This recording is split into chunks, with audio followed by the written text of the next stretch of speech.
የሰዓቱን አጫጭር መረጃዎች ይዤላችሁ ቀርቤያለሁ። እስከ ፍጻሜው ድረስ አብራችሁን ቆዩ።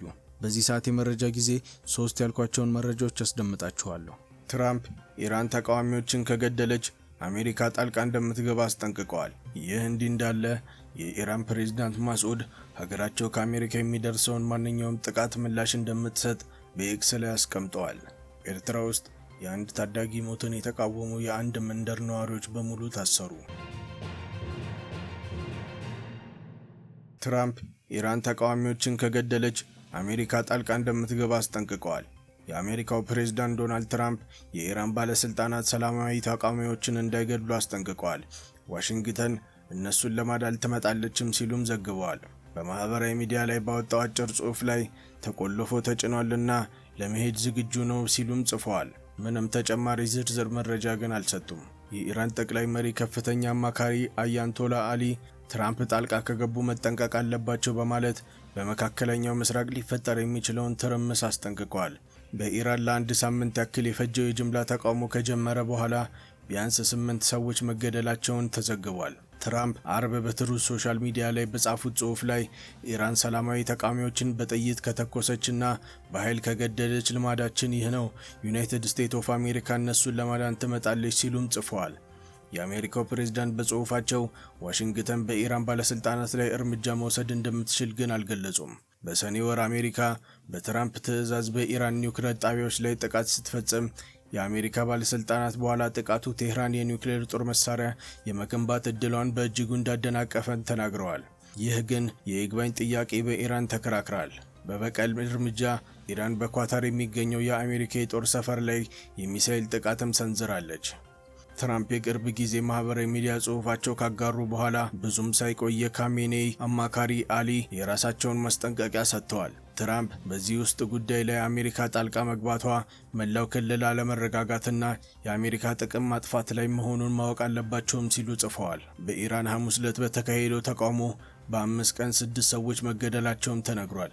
በደቡብ ምዕራብ ሎርዴጋን ከተማ በተቃዋሚዎችና በጸጥታ ኃይሎች መካከል በተፈጠረው ግጭት 2 ሰዎች መሞታቸውን ከፊል ኦፊሴላዊ የፋርስ ዜና ወኪልና የሰብአዊ መብት ተሟጋች ቡድን ሄጋው ዘግቧል። በአዝና 3 ሰዎችና ሌላ በኩሽዳሽት 2 የምዕራብ የሀገር ክፍል መገደላቸውን ፋርስ ዘግቧል። ፋርስ የተገደሉት ሰልፈኞች ወይም የጸጥታ ኃይል አባል መሆናቸውን ግን አልገለጸም።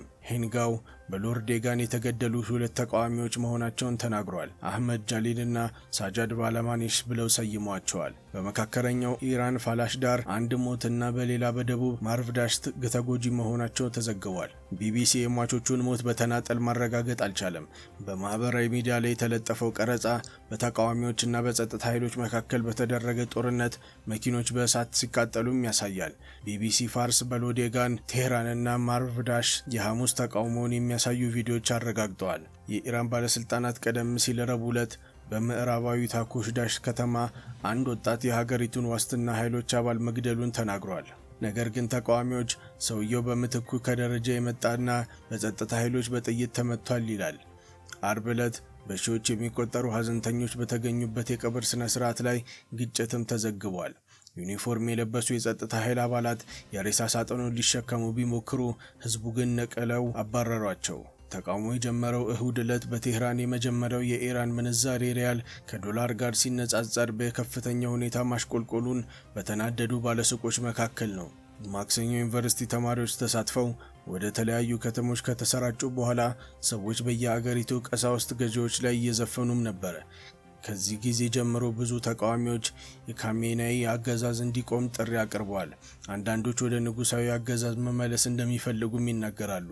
እንደ አውሮፓውያን አቆጣጠር በ2022 በስነ ምግባር ፖሊስ መሸፈኛዋን በአግባቡ አልለበሰችም ተብሎ የተከሰሰችው ማሳ አሚኒ በእስር ላይ በመሞቷ ከተነሳው የአመጽ በላይ ተቃውሞ በጣም የሰፋ ቢሆንም ተመሳሳይ ደረጃ ላይ ግን አልነበረም ተብሏል። ፕሬዝዳንት ማሱድ የተቃዋሚዎችን ህጋዊ ጥያቄ እንደሚያዳምጡም ተናግረዋል። ነገር ግን የሀገሪቱ ጠቅላይ አቃቢ ህግ መሐመድ አዛድ አለመግባባት ለመፍጠር የሚደረግ ማንኛውም ሙከራ ወሳኝ ምላሽ እንደሚሰጥ ግን አስጠንቅቋል። ይህ እንዲህ እንዳለ የኢራን ፕሬዝዳንት ማስዑድ ሀገራቸው ከአሜሪካ የሚደርሰውን ማንኛውም ጥቃት ምላሽ እንደምትሰጥ በኤክስ ላይ አስቀምጠዋል። የኢራን ባለስልጣናት ትራምፕ በተቃውሞ ሰልፍ ውስጥ ጣልቃ ለመግባት በዛቻ ምክንያት ቀይ መስመር እንዳይጥሱ አስጠንቅቀዋል። የአሜሪካው ፕሬዝዳንት ተቃዋሚዎችን ለማዳን እንመጣለን በሚል ጽሑፍ ጸጸት የሚያስነሳ ምላሽ ማስጠንቀቂያም ሰጥተዋል። ዶናልድ ትራምፕ መንግስቷ ሰልፈኞችን ከገደለ በኢራን ውስጥ ጣልቃ እንደሚገቡ አስፈራርተዋል። ይህ ማንኛውም የአሜሪካ ጣልቃ ገብነት ቀይ መስመር እንዳይቋረጥ ከፍተኛ የኢራን ባለስልጣናት ማስጠንቀቂያ ሰጥተዋል። ትራምፕ አርብ ዕለት በማህበራዊ ሚዲያ ላይ ኢራን ተቃዋሚዎችን በጥይት ብትገድል አሜሪካ ለማዳን ትመጣለች ብለዋል። በተግባር ምን ማለት እንደሆነ ሳያብራሩ ተቆልፎና ተጭኖ ለመሄድ ዝግጁ ነው ሲሉም አክለዋል። የኢራን የተቃውሞ ሰልፍ አሁን በስድስተኛ ቀን የሚገኝ ሲሆን ከ2022 ጀምሮ ትልቁ ሲሆን የ22 ዓመቷ ማሳ አሚኒ በፖሊስ እስር ቤት መሞቷን በመላው አገሪቱ ሰላማዊ ሰልፍ አስነስቷል። አሁን ያለው አለመረጋጋት የተቀሰቀሰው እሁድ ዕለት ከዚህ በፊት ታይቶ የማይታወቅ የብሔራዊ ምንዛሬ ማሽቆልቆል ሲሆን የኢራን ሪያል ወደ አሜሪካ ዶላር ወደ 1.4 ሚሊዮን ገደማ ዝቅ ብሏል። ይህም የቀድሞውን የተከበበውን ኢኮኖሚ የበለጠ አባብሶታል። የባጂድ የጸጥታ ኃይል በጎ ፈቃደኞችን ጨምሮ 7 ሰዎች ተገድለዋልና የጸጥታ ኃይሎች ሽጉጥ ይዘው ከበስተጀርባ የተኩስ ድምጽ ሲያሰሙ ቪዲዮም ያሳያል። ለትራምፕ ጣልቃ ገብነት ዛቻ ምላሽ ሲሰጡ የጠቅላይ መሪ አያቶላ አሊ አማካሪ የሆኑት አሊ ሻምካኒ የኢራን ብሔራዊ ደህንነት ቀይ መስመር እንጂ ለጀብደኛ ትዊቶች ቁሳቁስ አይደለም ሲሉ አስጠንቅቀዋል። ሻምካኒ በኤክስ ላይ በለጠፈው ጽሑፍ በሰበብ ወደ ኢራን ደህንነት የሚቀርብ ማንኛውም ጣልቃ የሚገባ እጅ በጸጸት ምላሽ ይቋረጣልን ብሏል። ዛቻ የመጣው ትራምፕ አሜሪካ የኢራንን የኒውክሌር ፕሮግራም እንደገና እየገነባች እንደሆነ ከተረጋገጠ በሁለት ሀገራት መካከል ያለውን ውጥረት የበለጠ ተባብሷል ሲሉ ከቀናት በኋላም ነው። ሌላኛው የኢራን ከፍተኛ ባለስልጣን የኢራን ከፍተኛ የብሔራዊ ደህንነት ምክር ቤት ጸሐፊ አሊ ላሪጃኒ አሜሪካና እስራኤል በኢራን በተደረጉ ሰልፎች ላይ እጃቸው አለ ሲሉም ከሰዋል። ላርጃኒ በኤክስ ላይ ትራምፕ ከዚህ የሀገር ውስጥ ጉዳይ ላይ የአሜሪካ ጣልቃ ገብነት መላው ክልል አለመረጋጋትና የአሜሪካን ጥቅም ለማጥፋት የሚመራ መገንዘብን አለባቸውም ሲሉ ጽፈዋል። ኢራን ከዚህ ቀደም በመካከለኛው ምስራቅ የሚሰፍሩ የአሜሪካን ወታደሮችን ኢላማ እንደምታደርግም አስፈራርታለች። በሰኔ ወር አሜሪካ የኢራን ኒውክሌር ማበልጸጊያ ቦታዎችን ከመታች በኋላ በኳታር የሚገኘው አልኡዳዴ የአየር ማረፊያ ላይ ጥቃት ሰንዝራለች። አሁን ያለው ተቃውሞ በቴህራን እየተካሄደ ቢሆንም በመካከለኛው ኢራን ወደምትገኘው ኢስፋሃን ባሉ ሌሎች ከተሞችም ተሰራጭቷል። ባለሱቆች በተቃውሞ ሱቃቸውን ዘግተውና ተማሪዎች ቅሬታን ለመግለጽ ካምፖችን ተቆጣጠሩ። ምንም እንኳን ኢኮኖሚ ሁኔታ ማዕከላዊ ቅሬታ ቢሆንም ሰልፈኞች ጸረ መንግስት መፈክሮችን በመዘመር በመንግስት ሙስናና አስተዳደር ጉድለት ነው ያሉትን አውግዘዋል። የኢራን ፕሬዝዳንት ማስዑድ በ2022 በተካሄደው ተቃውሞ ላይ ባለስልጣናት ካደረጉት ያነሰ የግጭት አካሄድ በመያዝ የተቃውሞ መሪዎችን ለንግግር ጋብዘዋል። የማስዑድ መንግስት የተቃዋሚዎችን ህጋዊ ጥያቄ እንደሚያዳምጡ መመሪያ መስጠታቸውም ተዘግቧል። በቅርብ ጊዜ የተቃውሞ ሰልፈኞች መሞታቸው ግን ባለስልጣናት ተቃውሞ በሚቀጥል ጊዜ ጠንከር ያለ አቋም እንዲወሰዱ መሆኑን ሊያመለክት ይችላልም ተብሏል።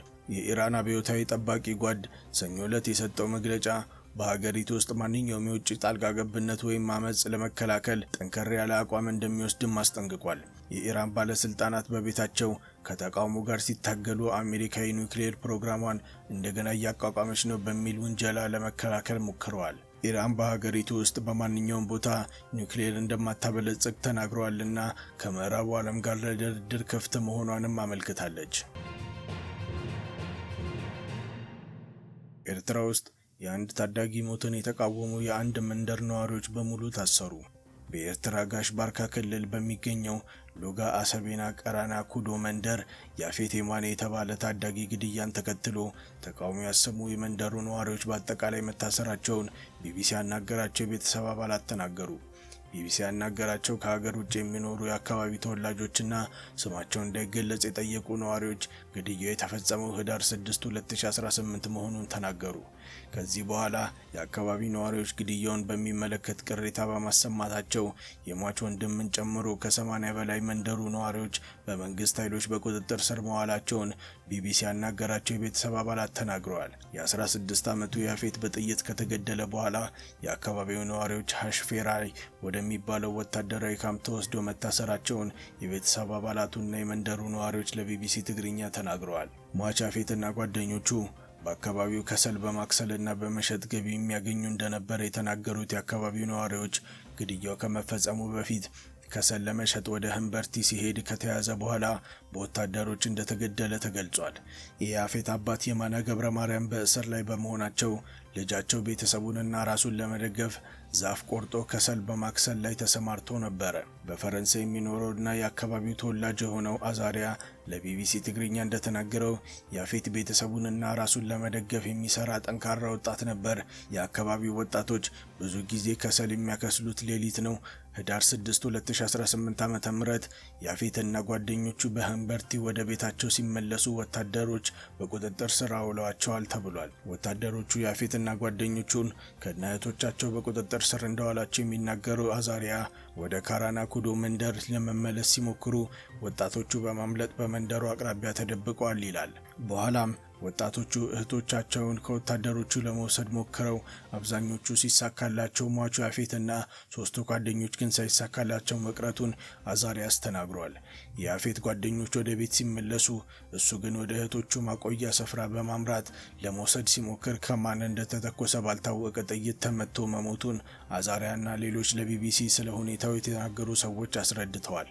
እንደ አዛሪያስ ገለጻ ከሆነ የያፌት አስከሬን በማግስቱ እኩለ ቀን ድረስ አልተነሳም ነበር። የመንደሩ ነዋሪዎች ሁኔታውን ለባለስልጣናት ካሳወቁ በኋላ ቁጣ ተነስቷል። ከዚህ በኋላ ወታደሮች መጥተው አካባቢውን ከበቡ የሚለው አቶ አዛሪያ ፖሊሶች መጥተው አስከሬኑን ለመመርመርና ፎቶግራፍ ለማንሳት ሲሞክሩ ተከላክለዋል ተብሏል። ያፌትም ምንም አይነት ምርመራ ሳይደረግለት መቀበሩን አዛሪያ ጨምሮም ተናግሯል።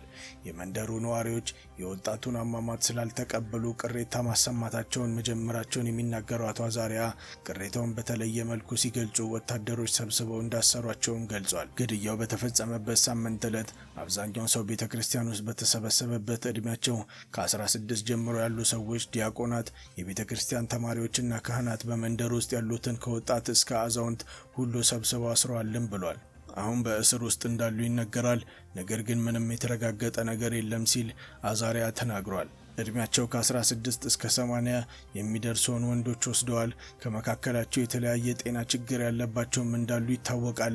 የሟች ታላቅ ወንድም ሄኖክ የማነ የሚባለው የአእምሮ ጤና መታከል ያለበት ሳይቀር ነው የተወሰደውም ብሏል። በኤርትራ የገጠር አካባቢዎች የኤሌክትሪክ ኃይል አቅርቦት ስለሌለ ሰዎች ለማገዶና ለገቢ ምንጭነት ከሰል ማክሰልን ይጠቀማሉ። የኤርትራ መንግስት ግን የደን ጠባቂ ወታደሮችን በማሰማራትና የተለያዩ የፍተሻ ጣቢያዎችን በማቆም ዛፎች መቁረጥንና ከሰል ማክሰንን ለመከላከል ይሞክራል። አዛሪያስ በአጠቃላይ የታሰሩ ሰዎች 80 ያህል እንደሚጠጉ ጠቅሶ እስሩ ግን አሁንም በመቀጠሉ ቁጥሩ ሊጨምር እንደሚችል ያለውን ስጋት ገልጿል።